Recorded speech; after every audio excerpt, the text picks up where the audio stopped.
Este video llega gracias a los miembros del canal. Bendiciones para todos. Hoy, en nuestro recorrido explicativo por la Biblia, hemos llegado al capítulo 18 del primer libro de Samuel. En el capítulo anterior, el capítulo 17, vimos la victoria de David sobre Goliat con la ayuda de Dios, con una sola piedra, con valentía, con confianza, con seguridad. David demostró que Dios estaba con su pueblo listo para ayudarles, así como Dios está listo para ayudarnos a nosotros hoy en medio de cualquier adversidad. Y en este contexto empieza el capítulo 18 diciendo que cuando David terminó de hablar con Saúl, porque Saúl lo interrogó a pesar de que lo conocía, no tenía todos los detalles de la vida de David, simplemente lo veía como un músico, ahora lo ve como un gran guerrero, y como leímos en capítulos anteriores, todo aquel que tenía esa capacidad y esa gallardía para la guerra, Saúl lo reclutaba, lo llevaba a su ejército. También dice el versículo 1 que Jonatán se sintió ligado a David. Eso quiere decir que tuvo una admiración sincera por este joven. Claramente Jonatán era un poco mayor que David. Eran jóvenes los dos, pero Jonatán era mayor que David. Y el versículo termina diciendo que lo amó como a sí mismo. Tenía un amor hacia David como se ama a un familiar, a un hermano. Había un respeto entre Jonatán y David. Había una admiración. Y Jonatán sentía por David ese amor que todos nosotros debemos sentir por nuestros semejantes. Jesús dijo que debemos amar a nuestro prójimo como a nosotros mismos, citando también las palabras que Moisés recibió por influencia del Espíritu Santo. Ama a Dios sobre todas las cosas, con todo tu corazón, con toda tu alma, con toda tu mente y con todas tus fuerzas. Y ama a tu prójimo como a ti mismo. Ese amor puro de respeto, ese amor de sinceridad, ese amor de querer lo mejor para mi semejante. Bueno, Jonatán sintió admiración por David, lo respetaba y quería lo mejor para él, como si fuese él mismo. Un amor que debe sentir todo cristiano. Versículo número 2. Aquel día Saúl lo retuvo y no lo dejó volver a casa de su padre. Saúl quiso realmente que David se quedara en el palacio. ¿Por qué? ¿Por qué Saúl quería que David se quedara en el palacio? Si era como cualquier guerrero, además de ser un músico, David tenía el testimonio de que Dios guiaba sus pasos. Y como ya Samuel no se acercaba a Saúl y Saúl se sentía atormentado, entonces Saúl quiso tener a un hombre espiritual cerca de sí para recibir de parte de David la bendición de Dios, que al ser bendecido David, Saúl también pudiese encontrar paz en su corazón, en lugar de buscar a Dios de manera personal. Y a veces ese es el error que cometemos muchos cristianos en este tiempo. Confiamos en la santidad de otra persona. Sentimos admiración por un líder espiritual y creemos que al tenerlo cerca, o que sí, puede ser que al tener un siervo de Dios cerca de nosotros podamos aprender de él, pero que aprendamos para que nos acerquemos a Dios, no para que sea un amuleto de buena suerte allí que tenemos, porque si Dios lo bendice a él, entonces también esas bendiciones recaen sobre mí. Y eso era lo que sentía Saúl hacia David. Sentía también cierto grado de admiración, pero sabía que Dios estaba con David, y al estar Dios con David, entonces quería que David estuviese en su casa para que de esa manera también la bendición de Dios recayera sobre él. En el libro Patriarcas y Profetas, en la página 638, se presenta el siguiente comentario. La providencia de Dios había relacionado a David con Saúl. El puesto que ocupaba David en la corte le había de impartir conocimiento de los asuntos reales y preparar su grandeza futura. Le daría la oportunidad de ganarse la confianza de la nación. Las vicisitudes y las dificultades que le vendrían a causa de la enemistad de Saúl lo conducirían a sentir su dependencia de Dios y a depositar toda su confianza en Él. Y la amistad de Jonatán con David provenía también de la providencia de Dios, con el fin de conservar la vida al futuro soberano de Israel. En todas estas cosas, Dios desarrollaba sus bondadosos propósitos tanto para David como para el pueblo de Israel. Dios permitió que David viviese en el palacio real para que aprendiera y para que fuese también protegido por Jonatán, y de esta manera el pueblo de Israel sería ayudado y encaminado por los senderos de justicia, por la influencia de David. Dice el versículo 3 que Jonatán concertó alianza con David porque lo amó como a sí mismo. Se enfatiza ese respeto y esa hermandad, esa amistad sincera que había en estos dos jóvenes. Sincera y llena del Espíritu Santo, por supuesto.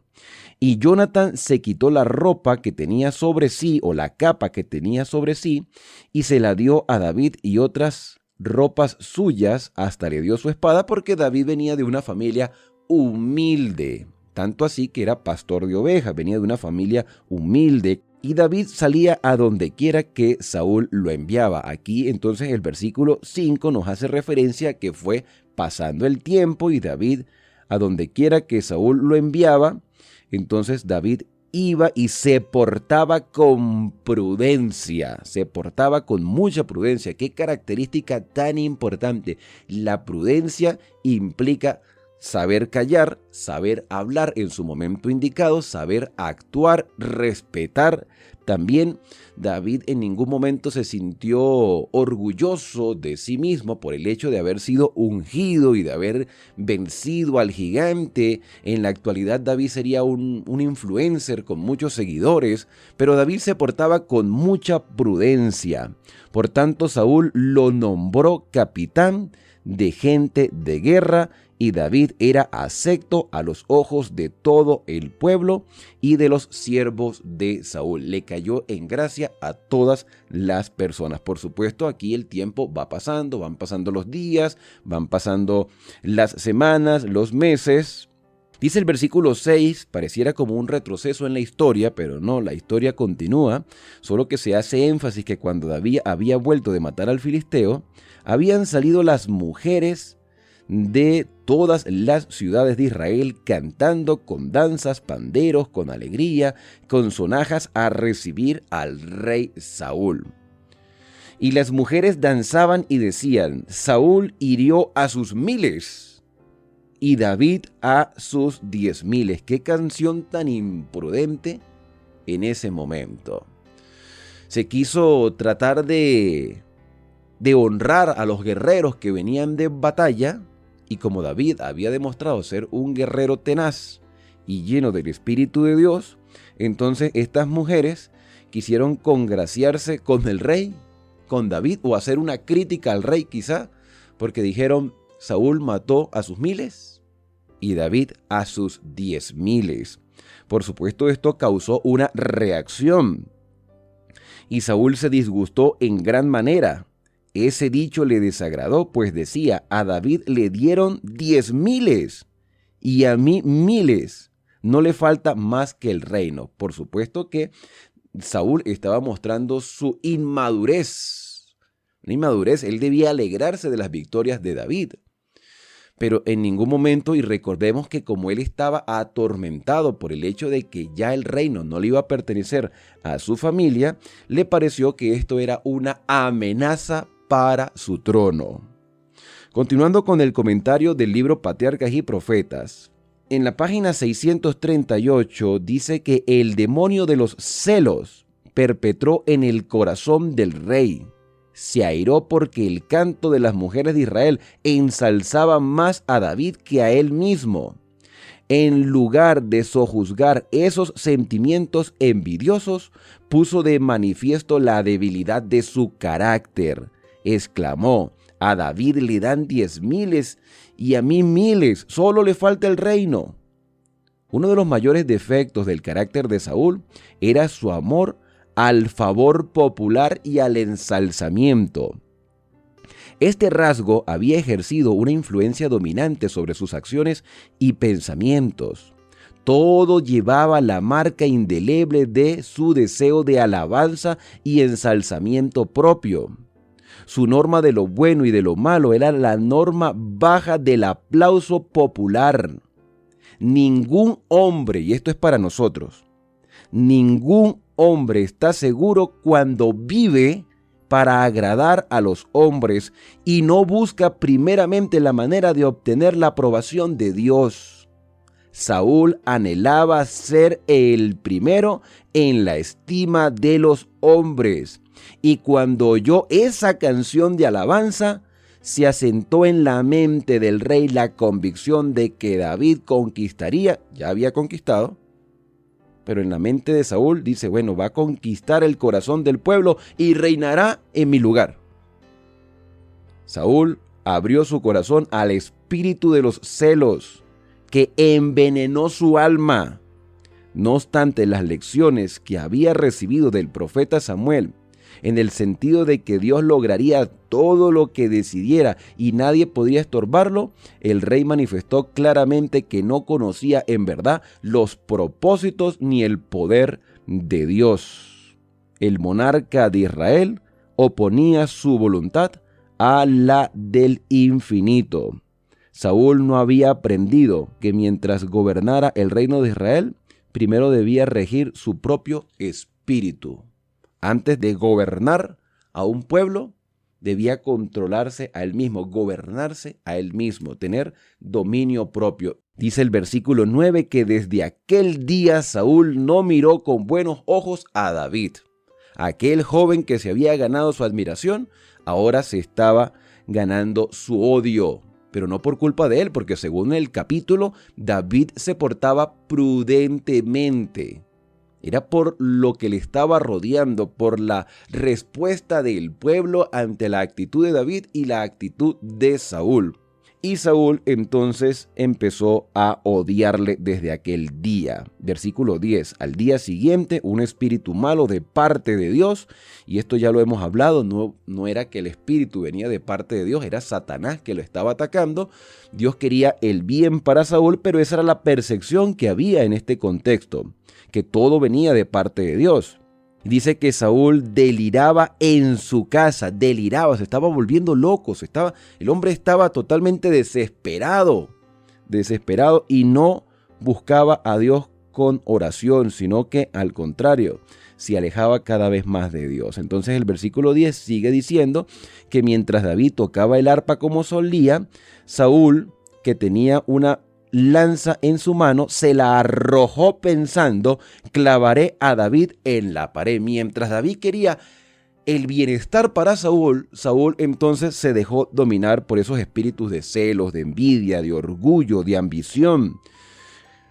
Y 2 veces David lo evadió. Dios protegió a David, porque yo creo que Saúl tenía buena puntería, pero aquí Dios protegió a David. Y Saúl temía a David porque el Señor estaba con él y se había retirado de Saúl.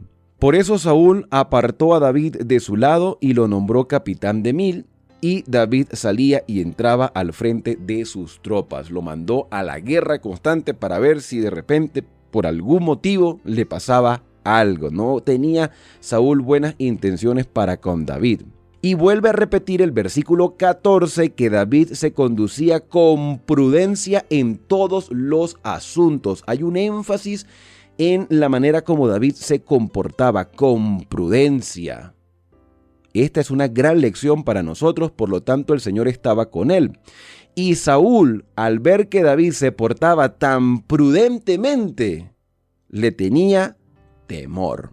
Esto me hace recordar la vida incluso de Daniel en Babilonia, la manera como Daniel se comportaba y no había nada malo que decir de él. Por supuesto, David no era perfecto, pero confiaba en el Señor y Dios le ayudaba. Versículo 16. Todo Israel y Judá amaba a David porque salía y entraba delante de ellos. Pero Saúl no se quedó contento y necesitaba conseguir una estrategia para exterminar a David. Dice en la página 639 del libro Patriarcas y Profetas que la envidia hacía a Saúl desgraciado y ponía en peligro al humilde súbdito de su trono, o sea, David. ¿Cuánto daño indecible ha producido en nuestro mundo este mal rasgo de carácter? ¿Cuál mal rasgo de carácter? La envidia, el odio, el rencor, el orgullo, la ambición no santificada. Había en el corazón de Saúl la misma enemistad que incitó el corazón de Caín contra su hermano Abel, porque las obras de Abel eran justas y Dios lo honraba, mientras que las de Caín eran malas y el Señor no podía bendecirlo. O sea, Saúl y Caín tenían el mismo espíritu.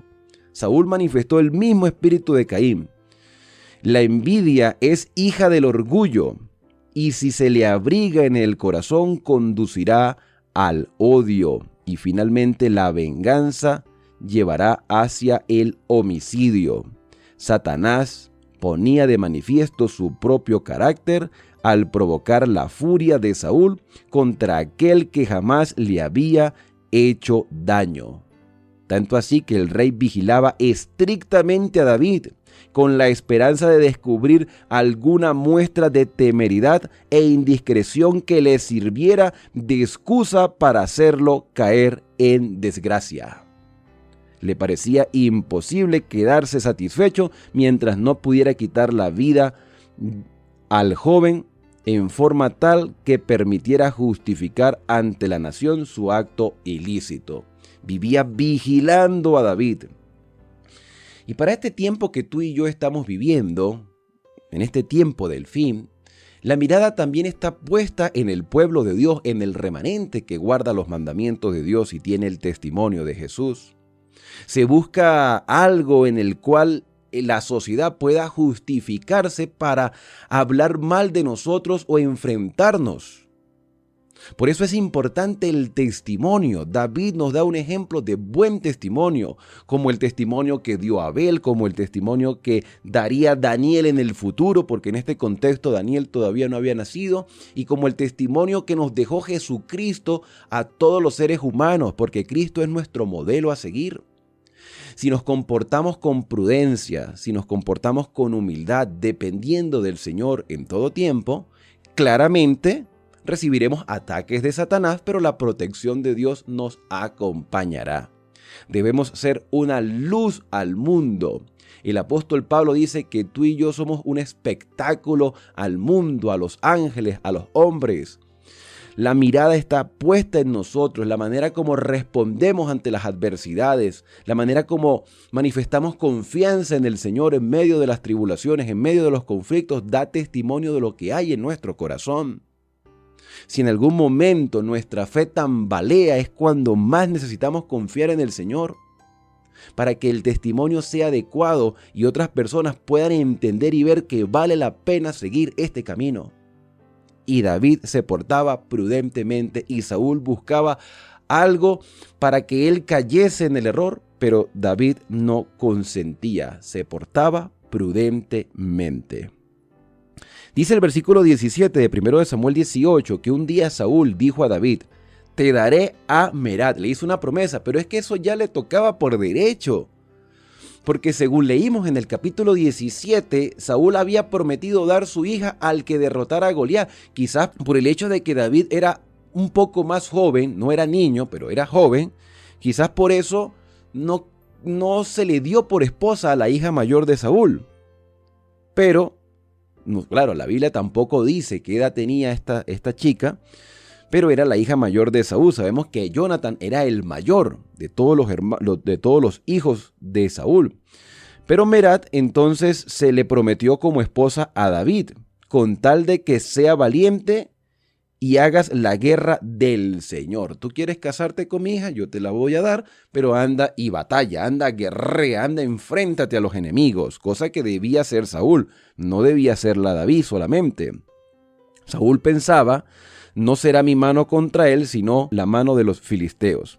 Pero David, como era tan prudente y él sabía la responsabilidad de ser yerno, o que tenía el hecho de ser yerno del rey, y como él era de condición humilde, no tenía nada que ofrecer al rey, porque la costumbre era que los novios, o en este caso los hombres, los novios, pudiesen dar una dote en agradecimiento a la familia por el hecho de dar la mano de su hija por esposa.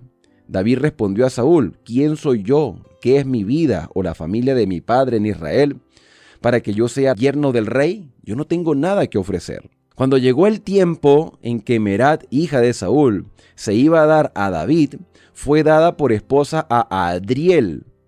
O sea, se le dio por esposa a otra persona. O sea, Saúl le engañó a David. Le dijo, te voy a dar mi hija, pero no, se la terminó dando a otro. Quizás a alguien con más posición económica. No lo sabemos. Pero Mical, la otra hija de Saúl, amaba a David. Y cuando se lo dijeron a Saúl, le agradó saberlo para sus planes maléficos. Y Saúl pensó, se la daré para que sea un lazo, para que la mano de los filisteos sea contra él. Como la primera estrategia no le funcionó con la mayor, entonces vamos a utilizar la hija menor. ¿Por qué va a ser lazo Mical para con David? Bueno, el contexto dice, versículo 21, parte final, dijo pues Saúl a David por segunda vez, tú serás mi yerno hoy. Y Saúl mandó a sus siervos, decid en secreto a David, el rey te ama. Aquí hay una conducta maquiavélica, el rey te ama y todos sus siervos te quieren bien. Sé pues yerno del rey. Utilizó a los siervos para que convencieran a David. Los siervos de Saúl hablaron estas palabras a David. Y él les dijo, ¿os parece poco ser yerno del rey siendo yo un hombre pobre y de ninguna estima? Yo no tengo nada que ofrecer, yo no tengo dote para dar. O sea, David era tan, a pesar de que Saúl había tratado de matarlo 2 veces con una lanza, David era tan humilde, tan inocente en cierto sentido, que él no vio ninguna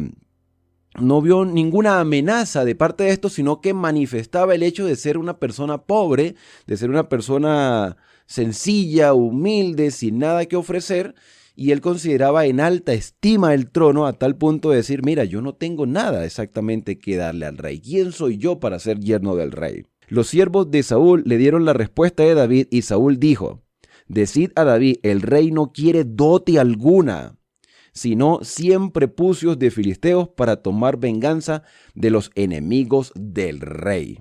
Pero Saúl pensaba echar a David en manos de los filisteos. Mira, no me des dinero, no me des nada, yo no quiero nada, decía Saúl. Pero vamos a mandarte a cumplir una misión y de esta manera, entonces también seremos librados de nuestros enemigos. Anda y córtale 100 prepucios, anda, mata 100 filisteos. Y entonces yo te voy a dar a mi hija por esposa. Como David era un guerrero y quería el bienestar del pueblo y sabía que esta actividad no solamente le iba a dar la mano de la hija de Saúl, sino que también liberaría al pueblo de sus enemigos, David salió e hizo más de lo que se le pidió. Cuando sus siervos dijeron estas palabras a David, versículo 26, a él le agradó llegar a ser yerno del rey, y como el plazo no se había cumplido aún, David partió con su gente, hirió a 200 filisteos y trajo los prepucios que entregaron al rey para que él llegara a ser su reino. Esta cuestión de cortar los prepucios, que parece algo desagradable, o sea, ir a llevárselos allí en una bolsa o no sé, en una caja, qué sé yo, en una cesta, llevarle los prepucios y ver allí ese montón de pellejos humanos, era una costumbre pagana. Eso no era una costumbre israelita. El problema es que Israel se había contaminado con muchas costumbres aparentemente insignificantes. Pero no.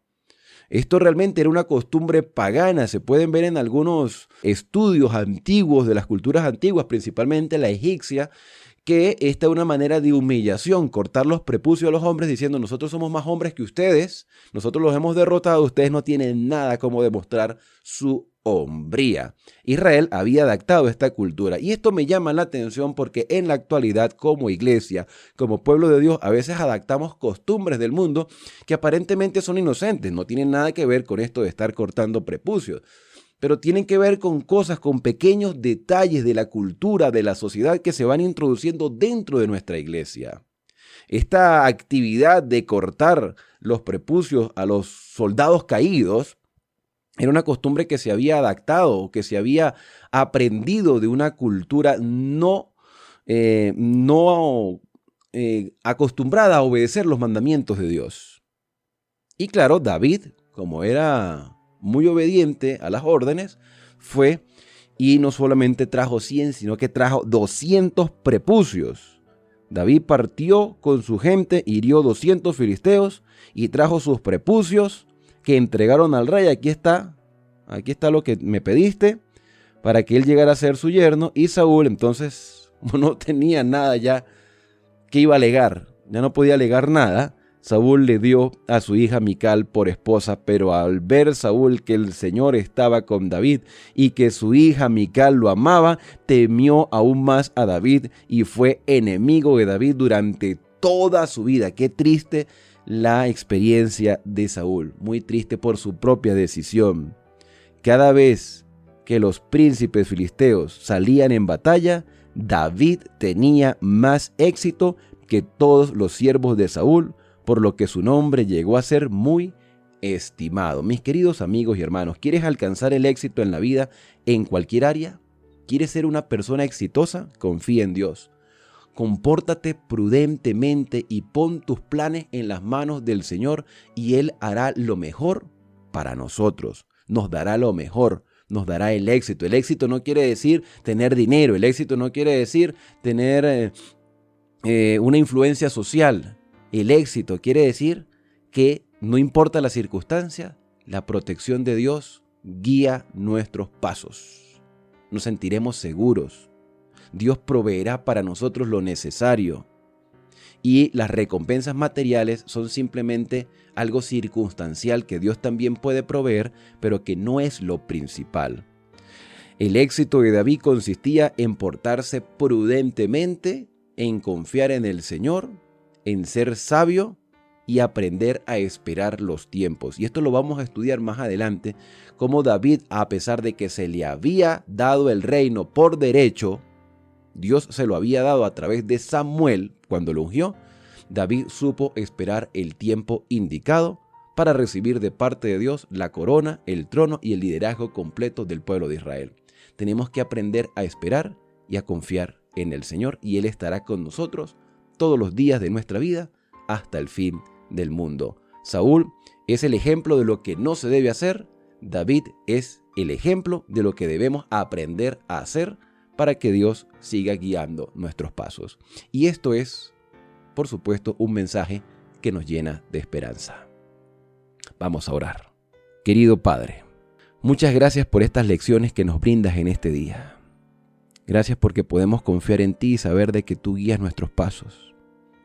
Ayúdanos, Señor, a comportarnos prudentemente y a saber de que solo en ti está la seguridad de nuestra vida. Gracias porque David es un modelo humano que nos permite, Señor, saber la manera como debemos comportarnos. Pero nuestro modelo principal es Cristo Jesús, que nos enseñó a amarnos a nosotros mismos y amar a nuestros semejantes y valorar a los demás, pero por sobre todo, amarte a ti de todo corazón, de toda alma y con toda nuestra fuerza. Y tú nos darás el éxito en la vida, que no es simplemente algo material, sino algo que nos brinda seguridad, paz y bendición de tu parte. Son agradecimientos que hoy te hacemos en el santo y bendito nombre de Cristo Jesús.